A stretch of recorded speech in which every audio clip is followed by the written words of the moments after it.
Next question number 3 देखें। क्या दिया हुआ है? 500 सेंटीमीटर प्लस 50 मीटर और प्लस 5 किलोमीटर बराबर है 5 किलोमीटर। मतलब कि इन तीनों को हमको क्या करना है? जोड़ना है। 500 सेंटीमीटर, 50 मीटर और 5 किलोमीटर। तो हमको इसको सीधे सीधे हमने जोड़ेंगे। क्या करेंगे? देखो आंसर में क्या दिया हमको? 500 मीटर, 555 मीटर, 5055 मीटर और 55 मीटर। आंसर हमको मीटर में दिया है। इसका मतलब ये सारी तीनों की तीनों राशियां हमको मीटर में कन्वर्ट करनी है।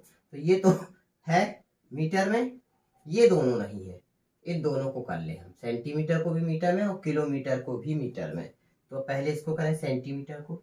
तो हम जानते हैं 1 मीटर बराबर 100 सेंटीमीटर। क्या होता है 1 मीटर बराबर 100 सेंटीमीटर? या इसी को ऐसा भी लिख लें, 100 सेंटीमीटर बराबर 1 मीटर।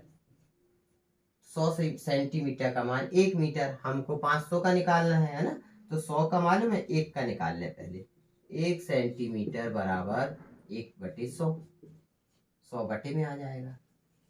ज्यादा का पता है, कम का निकालना है तो भाग दे देंगे। तो 1 सेंटीमीटर का मान हो गया। लेकिन हमको 1 का नहीं चाहिए, हमको किसका चाहिए? 500 का चाहिए है। इसलिए 500 सेंटीमीटर बराबर, देखो ज्यादा का पता था, कम का निकालने के लिए भाग दिया। अब कम 1 का पता है, ज्यादा का निकालने के लिए क्या करेंगे? गुणा कर देंगे। 1/100 गुणित 1 सेंटीमीटर का 1/100, तो 500 सेंटीमीटर का 1/100 गुणित 500। 2 शून्य से 2 शून्य कैंसिल, क्या आ गया? 5 मीटर। इस तरीके से इसका मान आ गया 5 मीटर प्लस 50 मीटर और प्लस 5 किलोमीटर। इसको भी मीटर में बदले तो हम जानते हैं 1 किलोमीटर बराबर क्या होता है? 1000 मीटर। इसलिए 5 किलोमीटर 5 का गुणा हो जाएगा, तो सीधे सीधे क्या आ जाएगा? ये 5000 मीटर आ जाएगा। 5000 मीटर जोड़ दो, 5000, 50 और 5, 50 5 55 और ये 5000, तो हो गया 5055 मीटर। इस तरीके से राशियों को एक राशि में बदल के हम योग कर सकते हैं। तो 5055 मीटर, इसका राइट आंसर क्या हो जाएगा? सी। क्या हो जाएगा? सी। नेक्स्ट क्वेश्चन नंबर 4, बढ़िया क्वेश्चन है ये। क्या दिया हुआ है हमको 4th क्वेश्चन में? एक आयताकार प्लाट की लंबाई तथा परिमाप का अनुपात 1:3 है। ठीक है, आयताकार प्लाट की लंबाई। तो हमने ये बनाया एक आयताकार प्लाट। क्या बना लिया? ये आयत के आकार का एक प्लाट बना लिया। ठीक है, इसकी लंबाई और परिमाप, तो हमने माना इसकी लंबाई L और परिमाप नहीं, चौड़ाई मान सकते हैं। चौड़ाई को क्या मान लिया? B। तो हमको दिया गया है प्लाट की लंबाई तथा परिमाप का अनुपात। लंबाई अनुपात परिमाप, तो लंबाई तथा परिमाप का अनुपात 1:3 है। कितना दिया है? 1:3। तो प्लाट की लंबाई और चौड़ाई के बीच क्या अनुपात होगा? लंबाई और परिमाप का अनुपात दिया है, लंबाई और चौड़ाई का अनुपात पूछा है। तो हमने माना इस प्लाट की लंबाई L और चौड़ाई B। हम परिमाप भी ज्ञात कर लें पहले। तो हम जानते हैं आयत का परिमाप, ये आयताकार प्लाट है ना, तो आयत का परिमाप क्या होता है? 2 गुणित लंबाई और धन चौड़ाई। ठीक है, तो 2 गुणित लंबाई क्या माना हमने? L और चौड़ाई क्या माना? B। तो L प्लस B, ये परिमाप आ गया। रख दो इसमें लंबाई अनुपात परिमाप, मतलब बटे में हो जाएगा। कहाँ हो जाएगा? परिमाप बटे में। और बराबर कितना है? 1:3, अर्थात 1/3। लंबाई क्या है? L है लंबाई। परिमाप क्या है? ये परिमाप आ गया 2 गुणित L प्लस B बराबर 1/3। गुणा कर दो, 3 का L में होगा 3L बराबर इसका 1 में होगा तो यही आ जाएगा 2 × L प्लस B। 3L बराबर 2L प्लस 2 का B में हुआ 2B। 2L को पक्षांतर कर लेना, 3L - 2L बराबर में क्या बचा? 2B। 3l minus 2l, l बचा, l बराबर 2b। क्या आ गया? l बराबर 2b। b को इसके बटे में ले आए तो l तिर्यक गुणा हो जाएगा ना, l बटे b बराबर 2, और बटे में कुछ नहीं तो 1, अर्थात l अनुपात b बराबर 2:1। l लंबाई है और b चौड़ाई है, तो लंबाई और चौड़ाई का अनुपात 2:1। इसका राइट आंसर क्या हो जाएगा? a, 2:1। ठीक, नेक्स्ट।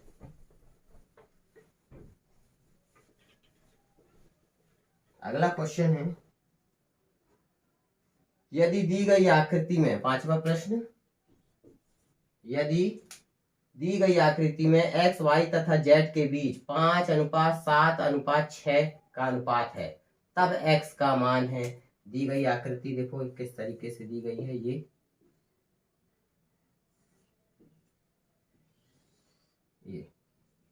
ये क्या दिया है? x, ये y और ये z, x, y और z, x, y और z, और अनुपात कितना दे दिया गया है x, y, z के बीच? 5:7:6। तो 5, 7 और 6 का अनुपात है, तो हमने मान लिया x बराबर, ये है 5:7:6, तो x बराबर क्या मान लिया? 5 के, y बराबर क्या मान लिया?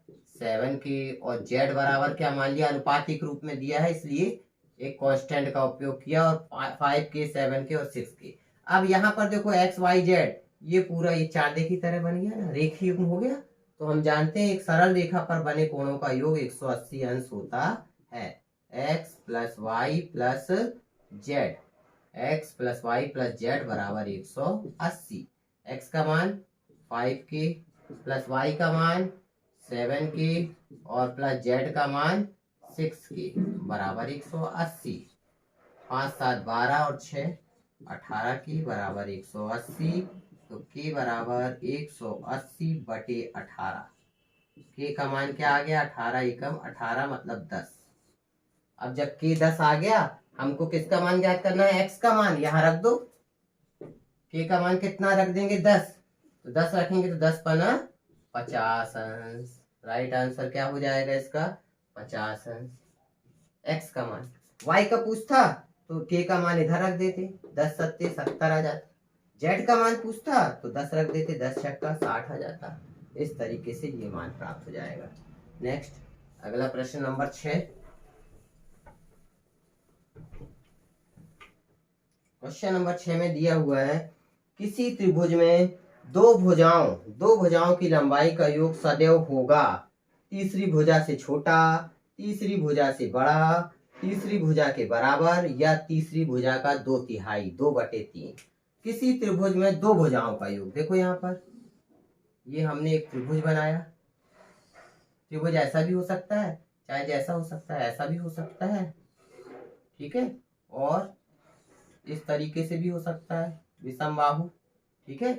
तो इसमें दो भुजाओं का योग, हम इसमें कोई भी दो भुजाएं जोड़ रहे हैं, ये ले लें, ये ले लें और ये ले लें, तो ये तो चित्र से स्पष्ट है। इन दोनों को जोड़ेंगे तो ये तीसरी भुजा से कैसा होगा? तीसरी भुजा से इन दो भुजाओं का योग बड़ा होगा, ए बी सी, मतलब ए बी, और यदि ए सी को हम जोड़ दें तो स्वाभाविक है ये जो है बी सी से बड़ा ही प्राप्त होगा। चित्र किसी भी तरीके का बनाए, यही कंडीशन आएगी। ए बी सी, ये भुजा ले लें हम, A B plus B C ले लें, तो ये ए सी से कैसी आएगी? बड़ी। जरूरी नहीं है कि हम ए बी और ए सी लें, कोई भी दो भुजा ले लें, ए बी और बी सी भी ले सकते हैं हम, A B plus B C भी ले सकते हैं। तो A B plus B C जो है वो किससे बड़ी है? ए सी से बड़ी हो जाएगी। या तीसरी कंडीशन भी बता सकते हैं हम, कौन सी ले लें? ए सी और बी सी ले लें। क्या ले लें?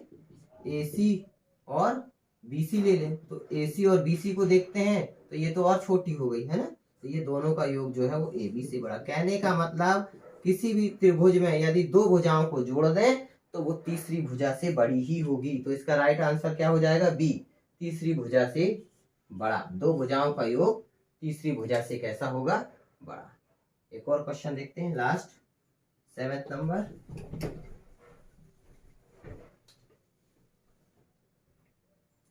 निम्न भिन्नों में से कौन सी भिन्न सबसे बड़ी है?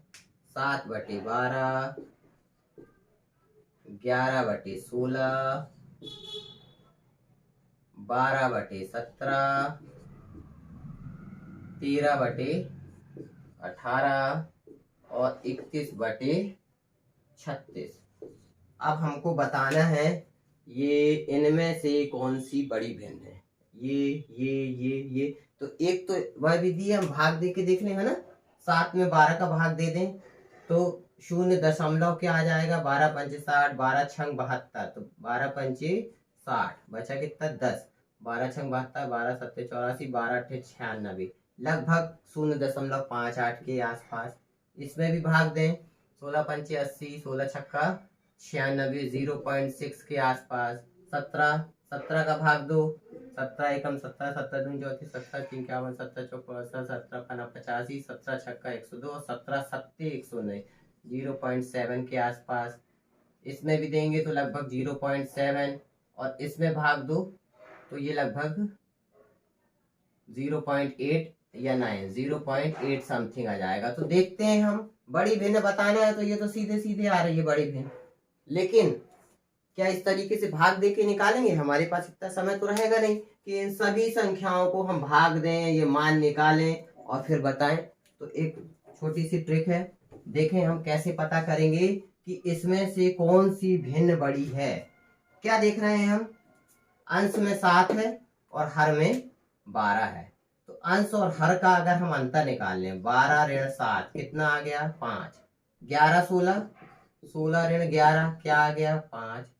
17 ऋण 12 5, 18 18 ऋण 13 ये भी 5, और 36 ऋण 31।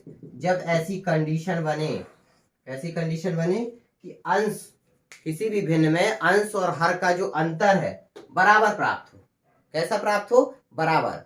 तो अंश में जिसका भी, जो जिस भिन्न में भी अंश बड़ा होगा, तो इन सभी भिन्नों में अंश बड़ा कहां पर है? ये है।